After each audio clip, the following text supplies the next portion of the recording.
Como surgiu a primeira Assembleia na Europa. Filipenses capítulo 1. Comentário de Emaro Persona. Essa epístola ela é interessante porque ela é bonita, né? Não existem reprimendas aqui, pelo menos que eu tenha notado. Não há reprimendas, há saudações, há encorajamento, há agradecimento de Paulo aos filipenses. Não há reprimendas. E ela pode ser vista também em três partes. Se a gente pegar o capítulo 1, ele vai falar de Cristo como a fonte da nossa vida, da nossa energia, de tudo que nós fazemos. O versículo chave aqui seria o 11. Cheios de frutos de justiça, que são por Jesus Cristo, para a glória e louvor de Deus. Então essa é a fonte de toda a energia do cristão, e de tudo que o cristão faz, e todo o fruto do cristão tem que vir por Jesus Cristo. Depois no capítulo 2, vai falar de Cristo, não agora apenas como nossa fonte, mas como nosso padrão, o nosso exemplo de sentimento que nós temos que ter. Que é o versículo, a chave aqui seria o versículo 5. De sorte que haja em vós o mesmo sentimento que houve também em Cristo Jesus. Então ele vai nos mostrar Cristo Jesus como nosso exemplo, como aquele em quem nós devemos nos espelhar. E depois do capítulo 3 em diante, é o objetivo de tudo isso. Que é Cristo, mas agora como objeto, como o destino de todas as coisas. E vai falar, por exemplo, do versículo 20, né? A nossa cidade está nos céus, de onde também esperamos o Salvador, o Senhor Jesus Cristo. Capítulo 3, versículo 20. Então é interessante essas divisões, e também pensar que Paulo aqui, ele está agradecendo, né? No versículo 4, fazendo sempre com alegria oração por vós, em todas as minhas súplicas, pela vossa cooperação no Evangelho, desde o primeiro dia até agora. Ele está agradecendo, ele está orando e agradecendo pela cooperação dos filipenses no Evangelho. Mas quem eram os filipenses? E é bonito nós lermos essa carta sempre junto com Atos, capítulo, eu acho que é 15, né? Ou 16, Atos 16. Essa carta lida em conjunto com Atos 16, nos dá uma visão de quem eram esses filipenses. Porque ele fala que desde o princípio eles ajudaram Paulo. Como que eles fizeram isso? Atos 16, versículo 9. Paulo teve de noite uma visão em que se apresentou um varão da Macedônia e lhe rogou dizendo: passa a Macedônia e ajuda-nos. E logo depois dessa visão, procuramos partir para a Macedônia, concluindo que o Senhor nos chamava para lhes anunciarmos o Evangelho. E navegando de Troade, fomos correndo em caminho direito para Samotrácia, e no dia seguinte para Neápolis, e dali para Filipos, que é a primeira cidade desta parte da Macedônia, e é uma colônia. E estivemos alguns dias nessa cidade. E no dia de sábado saímos fora das portas para a beira do rio, onde julgávamos ter lugar para oração, e assentando-nos ali, falamos às mulheres que ali se ajuntaram. E uma certa mulher, chamada Lídia, vendedora de púrpura, da cidade de Tiatira, e que servia a Deus, nos ouvia. E o Senhor lhe abriu o coração para que estivesse atenta ao que Paulo dizia. E depois que foi batizada, ela e a sua casa nos rogou, dizendo: se haveis julgado que eu seja fiel ao Senhor, entrai em minha casa e ficai ali. E nos constrangeu a isso. Paulo tem uma visão de um varão da Macedônia pedindo ajuda. Os macedônios pedindo: vem nos ajudar.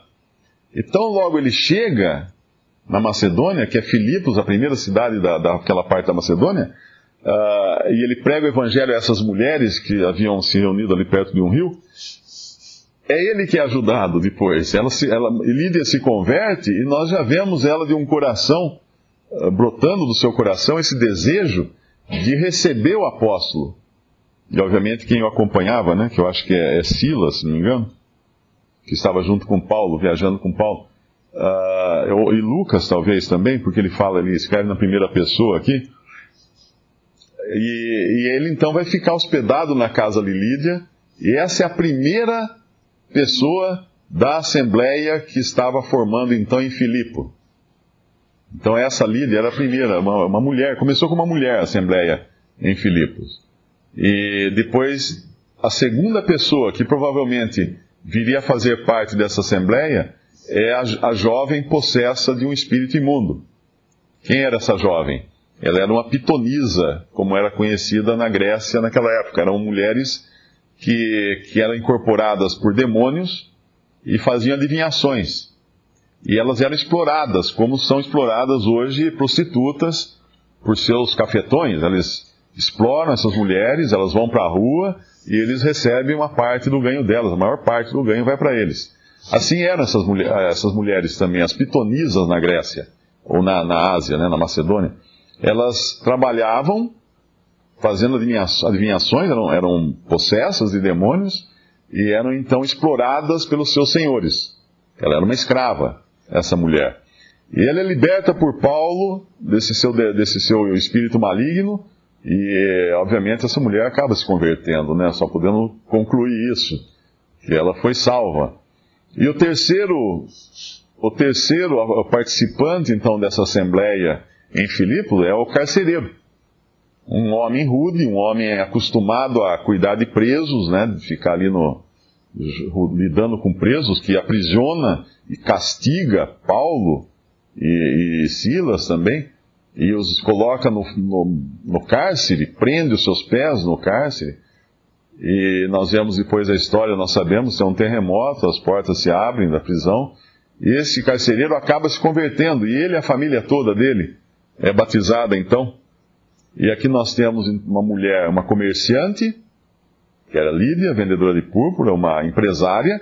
Nós temos uma escrava, uma jovem escrava, e nós temos um funcionário público, um carcereiro, rude, começando então, dando início a essa assembleia em Filipos. E aí Paulo vai agora agradecer pela cooperação deles no Evangelho. Eles se converteram e não ficaram parados, eles começaram a cooperar. Eles cooperavam com Paulo no Evangelho. E quando nós pensamos em cooperação, é muito importante entender isso. Obviamente eles deviam hospedar os apóstolos, eles deviam hospedar os cristãos irmãos, eles deviam alimentar, eles deviam ajudar, encorajar, mas eles também deviam, certamente, ter ajudado Paulo financeiramente. Porque não era de graça que saíam as viagens que Paulo fazia.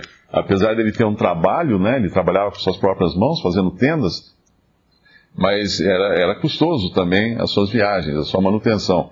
E esses irmãos, ele fala, pela vossa cooperação no Evangelho, desde o primeiro dia até agora. Nós não sabemos quanto tempo, deve ser possível até pesquisar, mas quanto tempo transcorreu desde Lídia até o momento em que ele escreve essa carta. Ele estava preso, quando ele escrevia essa carta, ele estava preso em Roma, provavelmente. Mas em todo esse tempo, esses irmãos foram ativos na ajuda do Evangelho e na ajuda com aqueles que ministravam também. Eu anotei 2 versículos na minha Bíblia que podem nos ajudar quando nós lemos o versículo 2. Graça a vós e paz da parte de Deus nosso Pai e da do Senhor Jesus Cristo. A primeira coisa que chama atenção nesse versículo 2 é que ele coloca o Pai e o Filho no mesmo nível.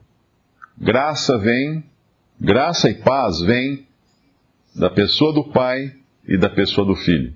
Nós sabemos que lá em João o Senhor fala, quem honra, é João 5, eu acho, né?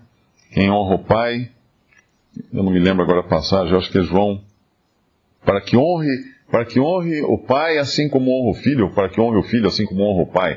Eu não sei exatamente a ordem, mas colocando que o Filho deve ser honrado tanto quanto o Pai. Por isso que nós devemos sempre tomar cuidado, né, com religiões que colocam uma ênfase em Deus Pai e colocam o Senhor Jesus Cristo como um ser criado, né, e não exatamente Deus também, juntamente com Deus Pai. Nós temos a Trindade, Deus Pai, Deus Filho e Deus Espírito Santo. Uma coisa muito clara nas Escrituras, embora a palavra Trindade não exista nas Escrituras, mas a distinção é clara. Mas as duas coisas que ele fala aqui, graça e paz, essa graça que ele roga a favor dos filipenses não é exatamente a graça que nós desfrutamos dela quando nós somos salvos, mas é a graça para nós desfrutarmos dela no nosso dia a dia, na nossa vida. E o versículo que eu anotei aqui na minha Bíblia, que eu tenho anotado, é Hebreus 4. Eu acho que pode ser de encorajamento para nós. Hebreus capítulo 4, versículo 16. Cheguemos, pois, com confiança ao trono da graça, para que possamos alcançar misericórdia e achar graça, a fim de sermos ajudados em tempo oportuno. Nós necessitamos, mesmo depois de salvos, nós necessitamos da misericórdia e graça de Deus. Duas coisas que nós não vamos conseguir viver sem nesse mundo. Misericórdia por quê?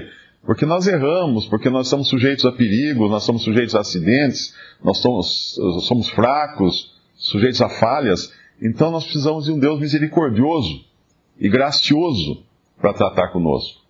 E isso é importante nós entendermos que nós temos esse recurso em Deus. Graça, nós temos esse recurso. E paz. E a paz que nos fala aqui está no nosso próprio livro de Filipenses, própria carta de Filipenses, no capítulo 4 de Filipenses, versículo 6, que é o recurso que nós temos para enfrentar também as dificuldades que vão surgir na nossa vida. Não estejais inquietos por coisa alguma. Antes, as vossas petições sejam em tudo conhecidas diante de Deus pela oração e súplicas com ação de graças. E a paz de Deus, que excede todo o entendimento, guardará os vossos corações e os vossos sentimentos em Cristo Jesus. Essa é a paz de Deus, da qual nós necessitamos também. Tem uma outra passagem que fala do Deus da paz, né? O Deus de paz. E é isso que nós precisamos: misericórdia, graça e paz, para podermos viver nesse mundo com todas as nossas falhas, nossos erros, e sempre na dependência do Senhor. É claro que isso não é uma licença para pecarmos. Eu sou falho, então vamos falhar que então daí eu busco graça e misericórdia. Não é bem assim a história, não. Porque na mesma passagem aqui, na mesma epístola de Filipenses, no mesmo capítulo, continuando no versículo 9, e peço isto, que a vossa caridade, o vosso amor, abunde mais e mais em ciência e em todo conhecimento, para que aproveis as coisas excelentes, para que sejais sinceros e sem escândalo algum, até o dia de Cristo. Então nós temos esses recursos, mas não para usarmos em benefício da leviandade, do pecado, de andarmos desordenadamente, mas para termos duas coisas: amor, só amor, não, o amor sozinho, ele nos leva a errar. Eu vou amar, eu tenho que amar. Não, mas isso me leva ao erro. Por quê? Eu preciso de amor e conhecimento, que é o que fala no versículo. O vosso amor abunde mais e mais em ciência e em todo conhecimento, porque daí eu tenho o quê? Discernimento. E tendo discernimento, que é juntando o amor, porém com conhecimento, eu vou para o versículo 10. Para que aproveis as coisas excelentes. Existem coisas ruins, existem coisas boas, existem coisas excelentes. Eu tendo conhecimento em amor, eu vou aprovar as coisas, eu vou discernir quais são essas coisas excelentes para me ocupar com elas. E aí então, posso ser como? Sincero. Essa palavra sincero também pode ser traduzida como transparente. E assim o cristão deve ser transparente. Sem malícia, sem segundas intenções, para que sejais sinceros e sem escândalo. E o que causa o escândalo? O pecado. E obviamente é impossível que o homem não peque, né? Mas se nós pecarmos, nós temos um recurso, que é confessarmos o nosso pecado, buscarmos graça, buscarmos misericórdia, para não vivermos de forma a causar escândalo ao nome de Jesus, que nós hoje representamos nesse mundo.